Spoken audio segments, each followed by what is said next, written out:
यं ब्रह्मा वरुणेन्द्र रुद्रमरुतः स्तुन्वन्ति दिव्यस्तवे वेदैः साङ्गपदक्रमोपनिषदैर्गायन्ति यं सामगा ध्यानावस्थिततद्गतेन मनसा पश्यन्ति यं योगिनो यस्यान्तं न विदुषुरासुरगणा देवाय तस्मै नमः।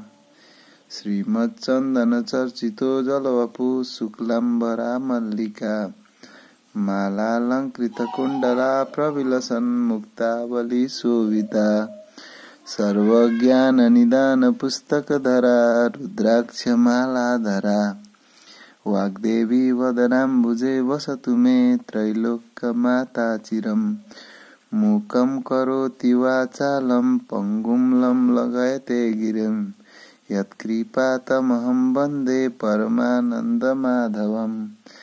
नमो भगवते तस्मै व्यासाय मिततेजसे यस्य प्रसादात् गच्छामि नारायणकथामिमाम्। नारायणं नमस्कृत्य नरं चैव नरोत्तमं देवीं सरस्वतीं व्यासं ततो जयमुदीरयेत्।